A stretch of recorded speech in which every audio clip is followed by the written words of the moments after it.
Chapter 24. My twin brother finally has admitted his destiny. He has learned the true nature of being Navajo. Grandfather is pleased. From the other side, it is easy to understand the ways of the living. Yet the living have such difficulty. Grandfather says that the process of understanding is the most important part of life. The value is in the learning, not in the result. The rest of the night was like a long nightmare for Nakai. It took the remaining men over an hour to check the entire battlefield for wounded. There weren't any. It seemed that when the blue ray hit a human, it killed them. Period. Nakai had never seen so many human body parts not attached to full bodies in all his life. The stench was the worst part. Bodies in pieces had an odor all of their own. Nakai dreaded dawn, and with it the full power of the sun. The stench would be unbearable. He had expected problems, but he hadn't expected this. He hadn't thought the creature would be this impossible to kill. If it had taken this much effort to wound it, how much effort would it take to kill the creature? He suspected he was going to find out. After they found Major Lee's body, the colonel appointed Nakai as second in command. Nakai immediately posted guards at all 4 points on the perimeter of the valley. A single guard wouldn't be able to hold off the creature, but he might give the rest of them warning. The remaining group completed the check of the bodies and then reported the grim news to the colonel. He must have already suspected it, because he just nodded. The colonel was covered with as much blood and gore as the rest of them. He had been in the midst of that carnage, searching with the others. Nakai respected him for that. After the group had made its report, the colonel had visibly gathered himself to give the next orders. All the radios were shot up, so the colonel asked for a volunteer to hike back to Agate to use the radios left there. Tilden raised his hand.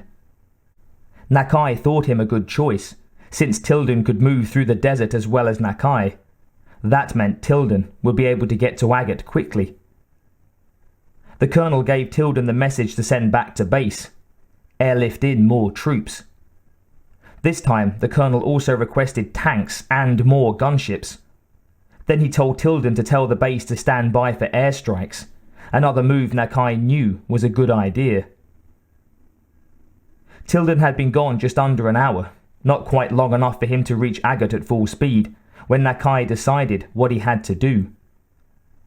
The day was still just a promise in the eastern sky, the oranges and reds leaching into the sky as though a giant god had spilled oil colors in water. The light, thin as it was, fell on the destruction. The Humvees were crippled hunks of metal in the midst of a ruined landscape. Bodies, unmoved except to be checked for life, were sprawled where they fell. Guns sat upright in the dirt or bent in half by the force of the blows.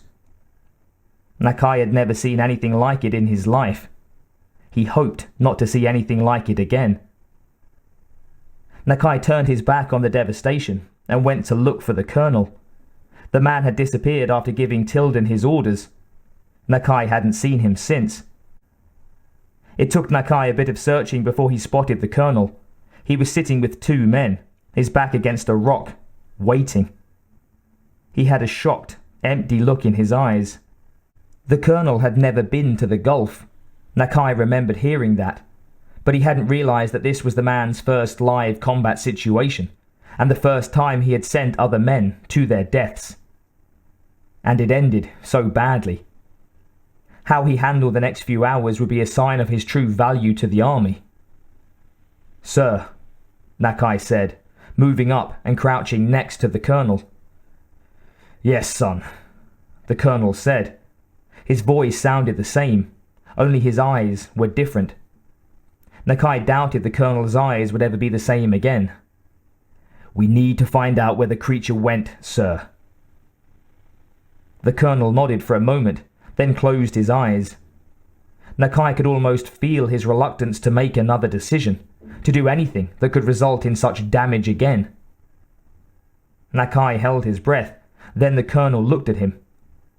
The strong man Nakai had met 2 nights before was still there. He was just in shock. "What do you suggest?" "Let me see if I can track him in there.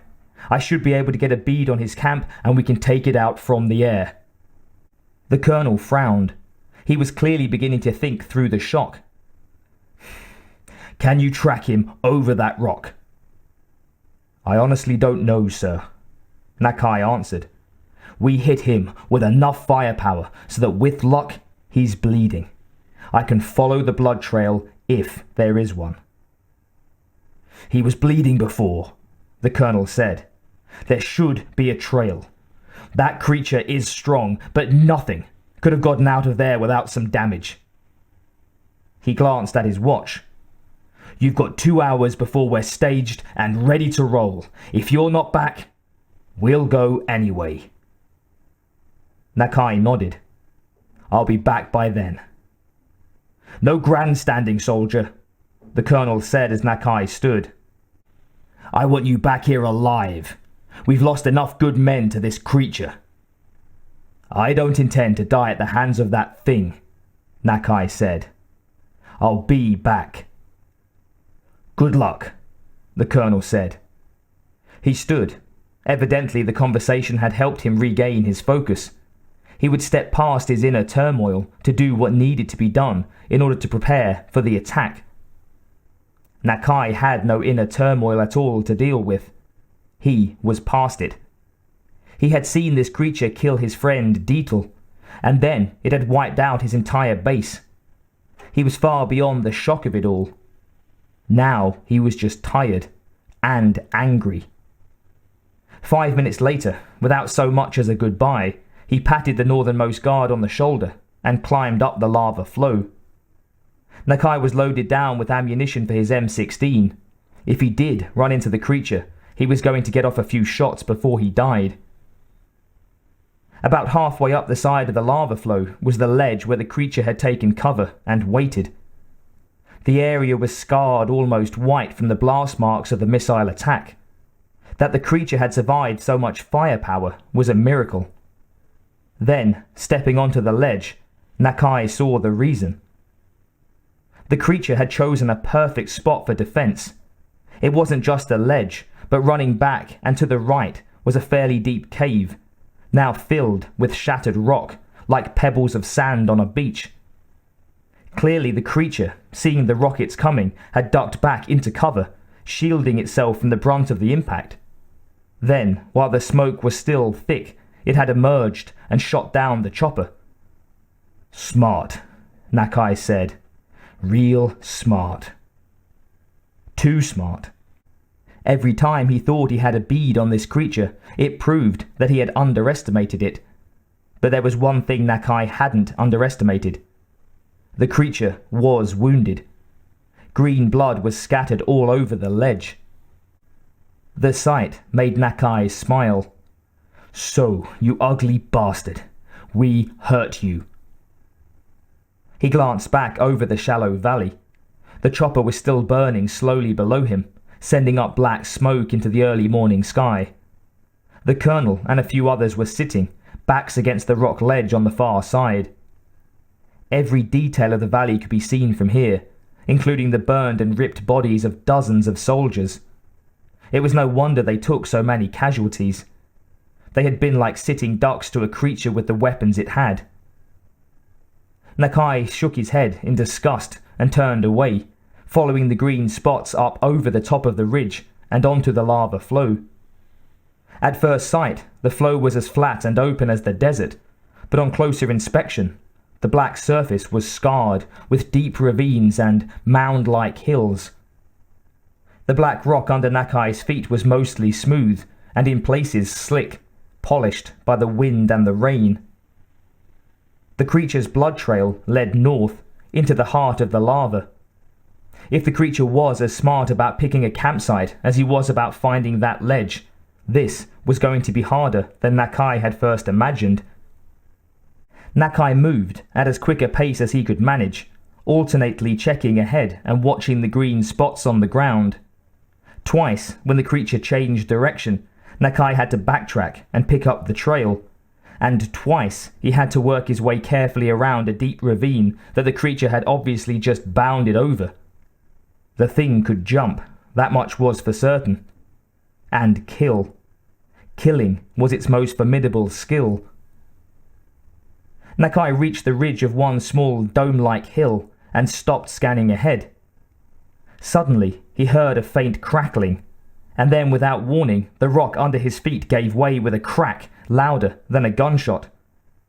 Where he had been standing on solid rock a moment before, he was now falling. Time slowed as the rocks around his feet shattered and he dropped. It took an instant even to realize what had happened. It had not been something he had expected. Then it took him another instant to react. In those 2 moments, he was chest high in what had been solid rock, and he was dropping fast. Instinctively, he reached out and caught the edge of the hole with both hands as he dropped past, spacing his hands as far apart as he could. The sharp rock cut into his palms, and his weight swung under the ledge, banging his knees on hard rock, sending pain streaking through his body. His first instinct was to let go, but he didn't. The edge held, and he swung in the air and blackness of the hole, his feet touching nothing. The strain on his arms was immense. His fingers really didn't have purchase. He had to climb up, and he had to do so carefully. Working slowly, as if crawling out of a hole in the ice, he inched his way back up and over the edge, testing every inch before putting any weight on it. Slowly, not even daring to breathe, he pulled himself up, moving on his stomach away from the hole, finally rolling away far enough to sit. "Shit," he said, taking deep, shuddering breaths. Dumb. He had forgotten that a lot of these dome-like hills were nothing more than just giant air bubbles caught in the lava. He'd been warned about lava tubes his whole life. Once he'd read that the tops of some of these hills were lava rock no more than an inch thick. Obviously, he'd found one of those. He pulled a flashlight from his pocket, lay back down on his stomach, and eased his head back over the hole, keeping his body flat and spread out so the weight wouldn't all be in one spot. The light hit jagged rock at least 60 feet down. If he hadn't caught himself and the ledge hadn't held, he'd be dead right now, his body a broken mass of bones and flesh. And no one would ever have found him. He eased back on his stomach a good 10 feet. He had to treat this whole area as if it was thin ice. And so he had to distribute his weight, at least until he knew he was on firm ground. Finally, he let himself stand and move down the hill. His hands were shaking more than they had in the fight with the creature. Dying in battle was one thing. Dying because he was stupid was another matter altogether. He checked the scrapes on his legs where they had hit the wall. Luckily, nothing was broken. Next, he inspected his rifle to make sure it hadn't been damaged. It also was fine. "Lucky," he said. "Damn lucky." He cradled his rifle, then took one last deep breath. "Let's be a little more careful now, Corporal." His voice was whisked away by the early morning wind into the brightening, blood-red sunrise.